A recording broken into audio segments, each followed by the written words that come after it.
This compromise guarantees more than $2 trillion in deficit reduction. It's an important first step to ensuring that as a nation we live within our means.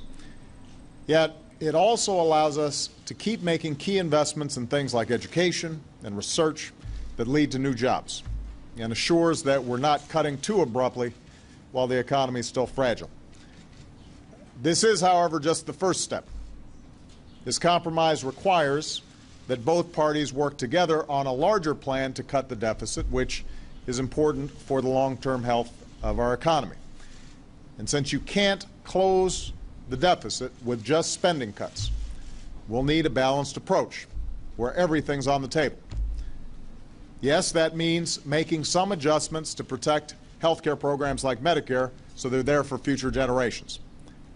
It also means reforming our tax code so that the wealthiest Americans and biggest corporations pay their fair share.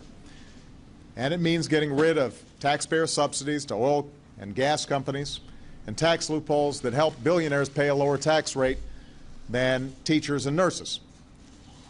I've said it before, I will say it again.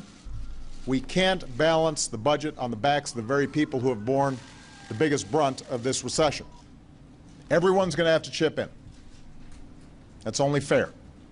That's the principle I'll be fighting for during the next phase of this process.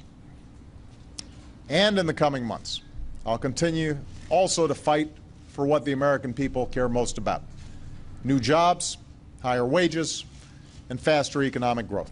In the last few months, the economy has already had to absorb an earthquake in Japan, the economic headwinds coming from Europe, the Arab Spring, and the rise in oil prices, all of which have been very challenging for the recovery. But these are things we couldn't control. Our economy didn't need Washington to come along with a manufactured crisis to make things worse. That was in our hands.